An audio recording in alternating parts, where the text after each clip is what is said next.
Le aseguro que para nosotros es muy importante el proceso de selección de candidatos en el oficialismo y en la oposición. Pero si ese ejercicio en unos y otros no se hace basado en la realidad, en los desafíos tan difíciles que vive el país, se termina siendo en el vacío. Uno de nuestros más graves problemas es la salud pública aquí en México. El sistema de salud está destrozado y para nada nos hemos acercado al sistema de Dinamarca como tanto se prometió. Siguen creciendo los casos de COVID con nuevas cepas y literalmente no tenemos ni siquiera vacunas para atacarlo. Mire, no tenemos vacunas porque la Patria y la Abdala no sirven para estas cepas, son para las cepas originales del COVID, pero también han regresado enfermedades que estaban erradicadas. No estaban erradicadas del todo, pero sí controladas en el pasado.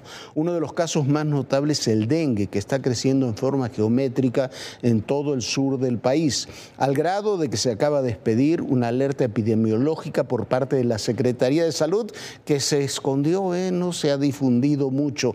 Del tema no se ha dicho una palabra, por ejemplo, en la mañanera. El sistema de salud en México representa uno de los grandes desafíos para la administración federal. Sin embargo, este derecho fundamental de los ciudadanos ha recibido diversas denuncias y señalamientos por su precario servicio, infraestructura, carencia de personal especializado y falta de medicamentos.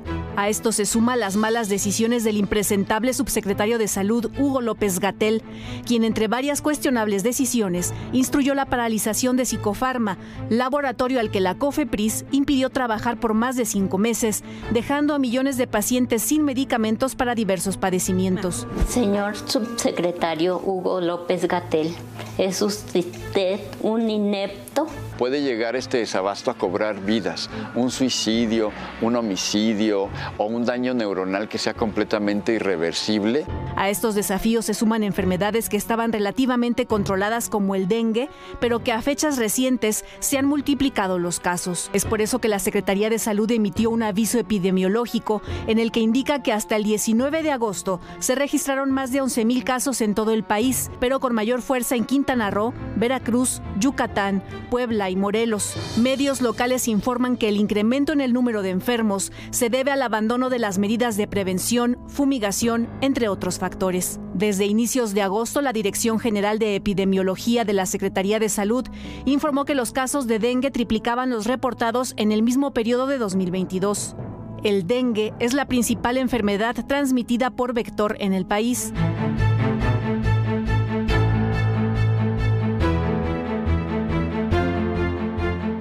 Mientras tanto, los casos de COVID continúan debido a la aparición de nuevas cepas y la falta de vacunas. Además, las unidades médicas que se convirtieron en el frente de batalla siguen padeciendo de carencias. En 2020, Hugo López-Gatell presumió que México contaba con equipo suficiente para enfrentar la pandemia. Lo dijo luego de una compra que se hizo a China. Con uno de los cargamentos más grandes que nos permitirá cubrir prácticamente toda la necesidad de equipos. Sin embargo, la realidad fue otra. Incluso, el problema continúa, sobre todo con los médicos en formación. Si yo quiero llevar cubrebocas, lo tengo que poner yo. Si yo me tengo que poner una bata quirúrgica, la tengo que comprar yo porque en mi hospital no hay. Y si hay, la reservan para el personal titular. Si bien son normalmente personas jóvenes quienes están en la residencia, pues tenemos casos de compañeras que fallecieron, que estuvieron internadas. En cuanto a las vacunas, la Suprema Corte de Justicia de la Nación ordenó la entrega de las versiones públicas de los contratos que el Gobierno de México firmó con las empresas AstraZeneca y Serum. No obstante, precisó que el tema de las negociaciones en los contratos podrán reservarse hasta por 5 años si se justifica que su difusión pondría en riesgo a la seguridad nacional. Y mientras la Agencia Europea de Medicamentos aprobó este miércoles una nueva versión de la vacuna de Pfizer y BioNTech para enfrentar una subvariante del virus en invierno, en México solo están disponibles la cubana Abdala y próximamente la llamada Patria. A finales de julio, la Universidad Nacional Autónoma de México emitió recomendaciones luego de detectar cambios en el comportamiento de la COVID-19, como el aumento en el número de casos activos y en la positividad de las pruebas de diagnóstico. Luego de dar por finalizada la emergencia sanitaria en mayo, López-Gatell reconoció el aumento de casos, pero dijo que no representaban una situación de alerta. La siguiente campaña de vacunación iniciará en octubre. Para ADN 40, Fuerza Informativa Azteca. Bueno, hay que recordar la historia como es. López-Gatell no creía en las vacunas. en el gabinete, en esta reunión mañanera, en plena pandemia, cuando comenzó el tema de las vacunas, López-Gatell no creía en ellas, no hizo previsiones para comprar vacunas. Al final se compraron vacunas porque, a pesar de que son adversarios en muchos otros temas, tanto Marcelo Ebrard como Claudia Sheinbaum insistieron en que se compraran más vacunas, y los trámites lo hizo el equipo de Marcelo Ebrard con un poco de anticipación para que tuviéramos vacunas de Pfizer y otras vacunas reconocidas por la Organización Mundial de la Salud. Pero después López-Gatell volvió a imponer sus condiciones. Entonces la vacuna con la que nos quedamos es la vacuna Abdalá de Cuba, que no está reconocida internacionalmente, pero aunque lo estuviera, es una vacuna para la primera cepa del COVID. Ya van como 5 cepas que han cambiado desde entonces. En Estados Unidos ya van 5 tandas de vacunación que se han dado a prácticamente toda la población que quiera recibirla. Esa es la realidad. Y después se anunció que vamos a tener la vacuna patria, que se viene anunciando desde hace meses, y lo cierto es que tampoco está. Si a eso le sumamos la situación del dengue, que decíamos nunca estuvo erradicado el dengue, pero sí estuvo controlado. Se controla con medidas de prevención y con fumigación, básicamente. No se ha hecho. Ha aumentado en varias zonas del país también la pobreza en salud, en muchos otros ámbitos. Y por eso se reproduce y hay una alerta epidemiológica por dengue que, en términos públicos, ha sido muy, pero muy bien guardada. Sí, Jorge, bueno, otro tema muy complicado. Mientras tanto, se ha anunciado una nueva reducción de vuelos en el Aeropuerto Internacional de la Ciudad de México. Solo se podrán realizar 42 operaciones por hora, lo que afectará, por supuesto, a las aerolíneas y, sin duda, a usted y a mí o a cualquiera que quiera viajar. Sí, el aeropuerto, por otra parte, está en una situación caótica por sí mismo, por sus deficiencias, por sus carencias, mientras que el AIFA es nuevo, pero la gente sigue sin usarlo.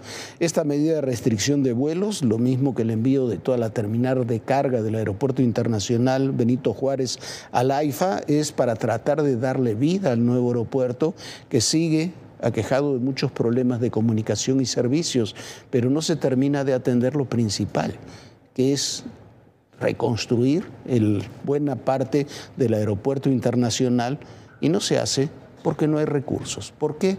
Porque esos recursos se utilizan en pagar la deuda del aeropuerto que no se hizo en Texcoco. Sí, Jorge, pero además de todo, el AIFA es un muy buen aeropuerto. Si pudiéramos llegar, urge que se hagan las vialidades para poder llegar al Felipe Ángeles. Y para el colmo, hoy, como muchas otras ocasiones, la Terminal 1 del Aeropuerto Internacional fue bloqueada por manifestantes, acrecentando aún más el caos.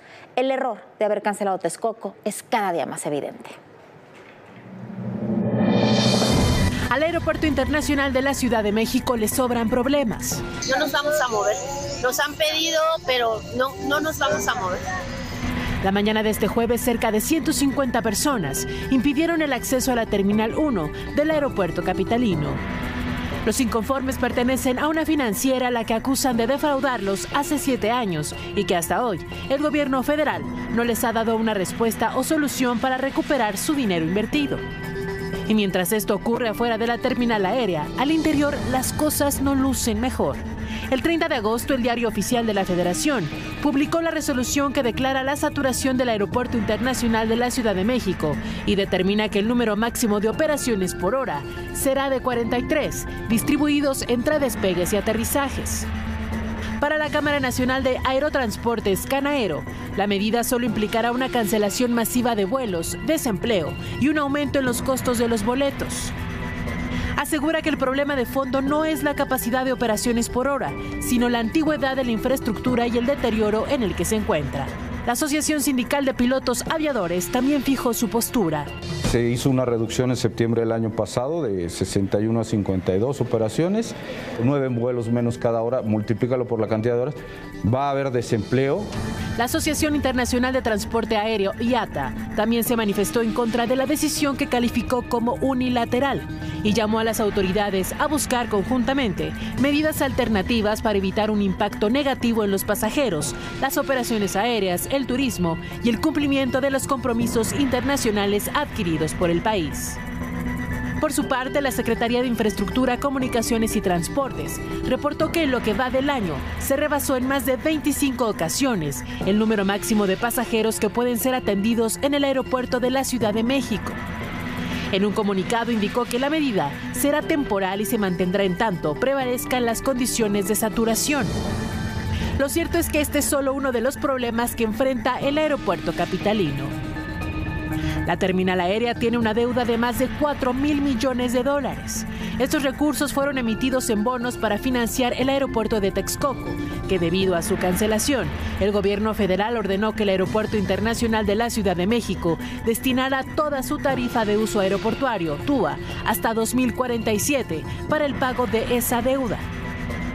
La Secretaría de Hacienda estaba considerando un cronograma de reembolso, pero la propuesta no avanzó. El responsable de que el techo ahora con las lluvias se cayera es el grupo aeroportuario. Para eso cobran el TUA. Se está yendo un dinero que debiese de ser destinado a que el aeropuerto y la infraestructura del aeropuerto de la Ciudad de México crezca, se está yendo destinado a otro lado. Mientras tanto, a más de año y medio de la inauguración del Aeropuerto Internacional Felipe Ángeles, las operaciones no avanzan como se tenía proyectado. En cuanto a la mudanza de las actividades de carga del aeropuerto capitalino, el director del AIFA, Isidro Pastor, informó que hasta julio, 14 aerolíneas de carga habían trasladado sus operaciones y se prevé que sean 27 al cierre de 2023. Uno de los retos para completar este proceso son los problemas de comunicación y servicios de la terminal aérea. Bueno, mire, es muy sencillo. El secretario general de ASPA, de la Asociación de Pilotos, lo dice con toda claridad. El problema es que no hay recursos. Hacienda no se los da al aeropuerto. Los que recauda el aeropuerto se los tiene que dar Hacienda para pagar los bonos. Entonces, ¿cómo se va a avanzar? Es imposible. La Terminal 2 fue construida, era una terminal de emergencia que iba a durar unos 10 años porque se tenía contemplado hacer un aeropuerto nuevo. La Terminal 1 tiene ya casi más de 70 años, evidentemente no funciona. Hay un proyecto, el almirante Tiscareño tiene todo un proyecto de prolongar la Terminal 1 en toda la zona que era de carga para hacer una terminal mucho más funcional y que pudiera funcionar, que sea mucho más eficiente, pero no hay recursos. Son esos 4,000 millones, casi 5,000 millones de dólares que se pagan a los que emitieron bonos por el aeropuerto que se destruyó. Es el peor negocio de la historia. Seguimos pagando, vamos a pagar hasta 2047 los bonos que se emitieron para construir un aeropuerto que por un capricho se decidió no hacer. Esa es la realidad. El aeropuerto Felipe Ángeles es un muy buen aeropuerto, pero hay que garantizar las vías de comunicación para ese aeropuerto. Lo que se dijo en el inicio que se iba a hacer un tren de alta velocidad, un segundo piso y demás, tampoco se hizo por los costos. Esa es la realidad que aqueja no solamente al aeropuerto, a todo el sistema aeroportuario del centro del país. Y el Aeropuerto Internacional de la Ciudad de México es el aeropuerto con mayor movimiento de América Latina. No puede estar con tal descuido. El almirante Tiscareño lo conocemos lo que está haciendo una buena labor. Pero ¿quién puede hacer una buena labor si no tiene ni la voluntad política detrás de él, ni los recursos para realizarlo? Hay que ponerle un nombre, un rostro.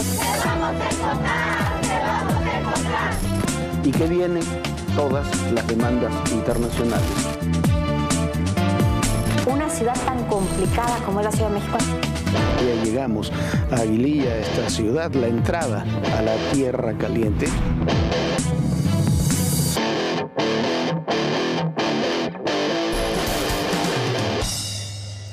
Y en la Ciudad de México continúan los golpes contra distintas bandas criminales. Los golpes más recientes han sido las detenciones a integrantes de una de las bandas más violentas. Esta banda se llama Los Maceros.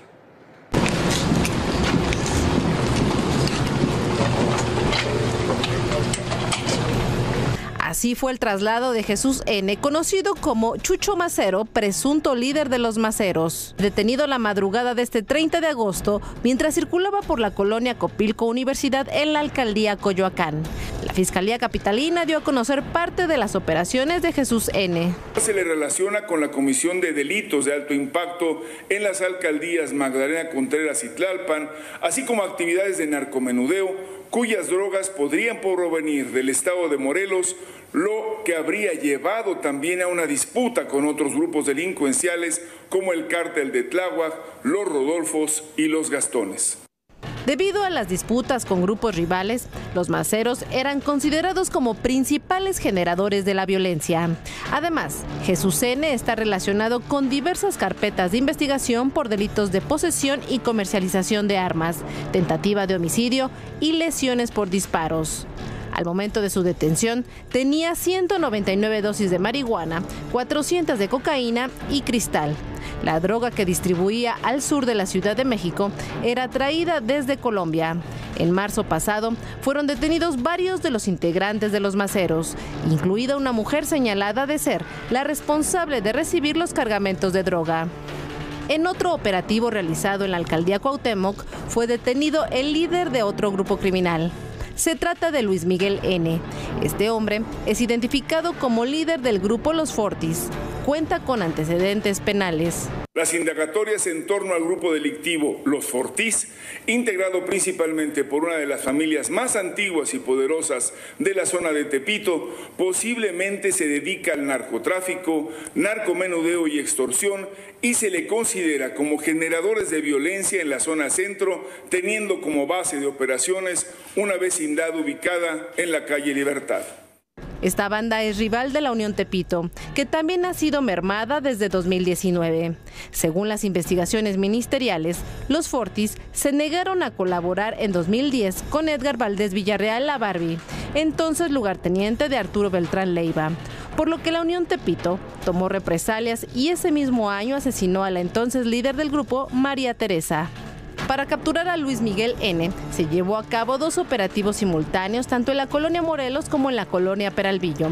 En ambas encontraron dosis de diversas drogas. En tanto, se dio a conocer la detención del presunto autor material del asesinato del ciudadano indio que cambió $10,000 en una casa de cambio en el aeropuerto de la Ciudad de México el pasado 19 de agosto. Se trata de Josué N., quien fue detenido tras realizar operativos en las alcaldías Cuauhtémoc y Venustiano Carranza. La banda delictiva a la que pertenece hackeaban las cámaras de seguridad de 2 casas de cambio y de esa forma buscaban a sus víctimas. Está relacionada con 2 robos más con el mismo modus operandi, uno de ellos registrado el pasado 15 de agosto en la colonia Algarín y otro más el 13 de abril del año pasado en la colonia Juárez.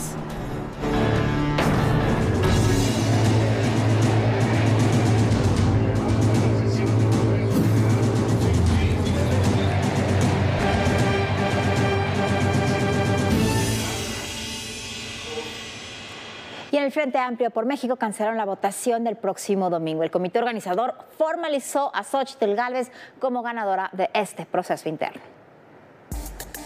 La encuesta no va. El comité organizador del Frente Amplio por México confirmó que se cancela la última fase para definir a la ganadora del proceso interno rumbo al 2024. Esto luego de la confirmación de que Xóchitl Gálvez será quien encabece la alianza. En lugar de una encuesta, el domingo 3 de septiembre se le entregará la constancia de ganadora a Xóchitl Gálvez. Será en el Ángel de la Independencia. El Frente Amplio convocó a los simpatizantes para que acudan a este lugar y en caso de estar en otra ciudad, organicen una movilización en la plaza emblemática. Ante el triunfo, Xóchitl Gálvez se refirió a su contendiente Beatriz Paredes. Beatriz es una adulta, es una política hecha y derecha. O sea, ella tomó la decisión. ¿Descartas realmente que haya presión en esta...? Beatriz no es una mujer que se deja presionar de nadie y yo soy una mujer que no se deja presionar por nadie y váyanlo entendiendo. A mí nadie me va a dar instrucciones.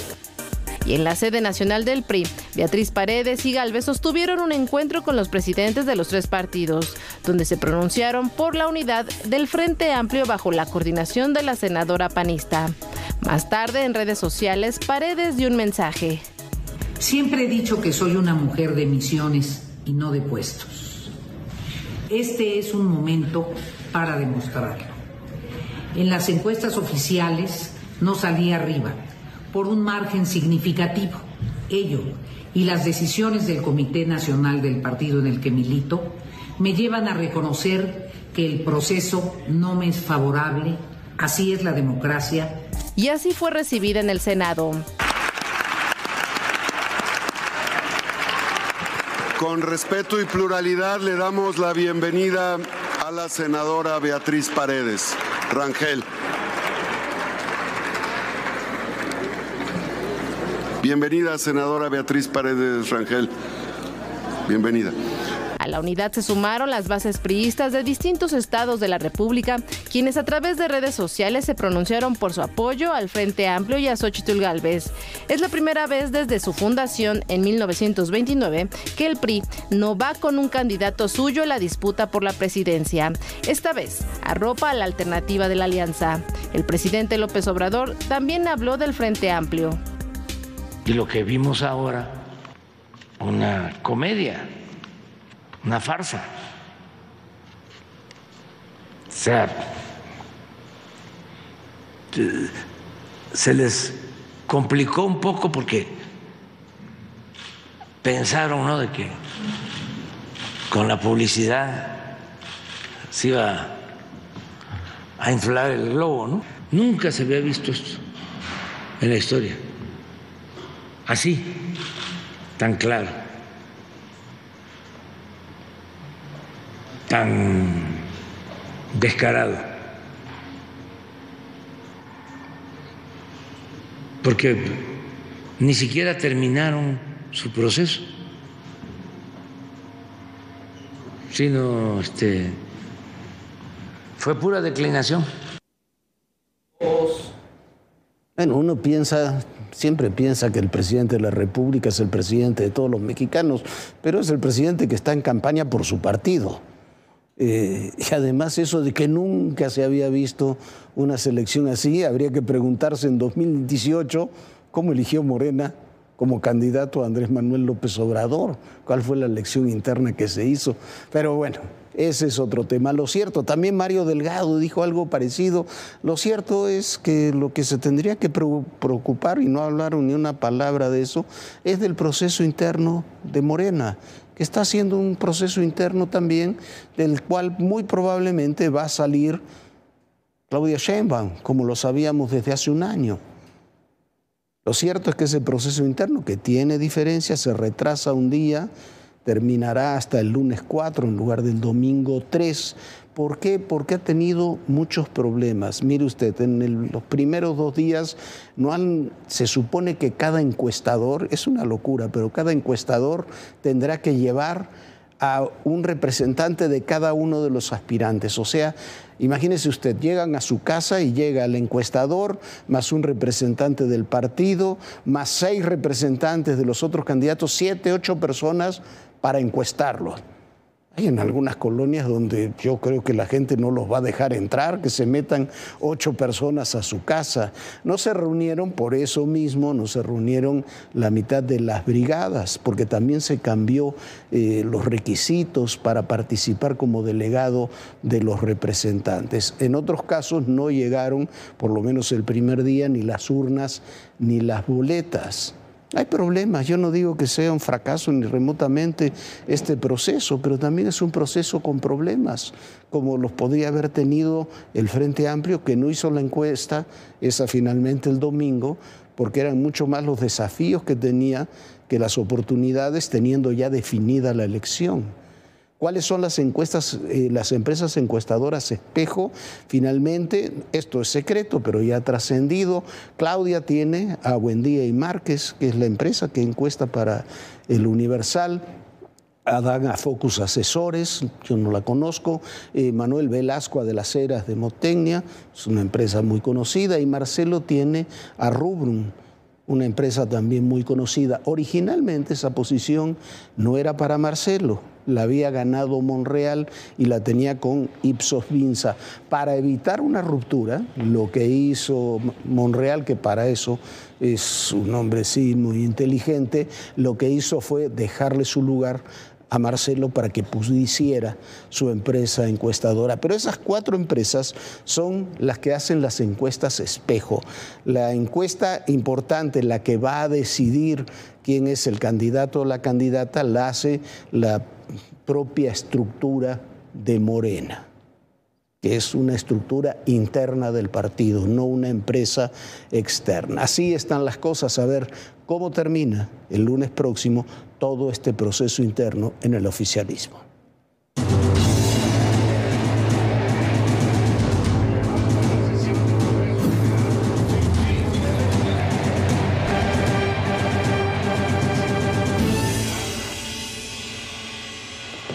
Y quedó en libertad el exgobernador de Tamaulipas, Eugenio Hernández, y la suya fue una detención política ordenada por el entonces gobernador Francisco García Cabeza de Vaca, por supuesto, sin ninguna base legal. Fue una venganza política. Ahora, paradojas de la vida, pero así ocurre en la política nacional. Los perseguidores se convierten en perseguidos. Ahora el perseguido es Cabeza de Vaca, que vive en Estados Unidos, está prófugo de la justicia. Hoy se le quitó el amparo que lo protegía. Y con todo eso pretende ser, me parece que sería un gran error si se ratifica eso, nada más y nada menos que el encargado en temas de seguridad del Frente Amplio. Pero bueno, una historia que se repite una y otra vez en nuestro país. Por cierto, hoy le quitaron a Emilio Lozoya el tema de agronitrogenados, le queda solamente lo de Odebrecht, está a un paso de quedar en libertad. Bueno, Jorge, y es que esto en la política, las venganzas y los rencores y los amores son una rueda de la fortuna. Ya nos vamos, pero antes lo invitamos a que se una a nuestras redes sociales. Es muy fácil, consulte el contenido de Todo Personal, hay reportajes especiales, cosas que estoy segura que le van a interesar muchísimo. Escanea este símbolo QR y lo lleva directo al YouTube de ADN 40. Descanse, sueñe bonito y por supuesto mañana tenemos un gran programa aquí, así que lo esperamos con muchísimo cariño. Mañana, 11 de la noche. Sueñe con los angelitos. Bonita noche, Jorge. Muy bonita noche, Viviana. Muy bonita noche a todos ustedes y recuerden, el poder y en la política todo, pero absolutamente todo es personal. Gracias.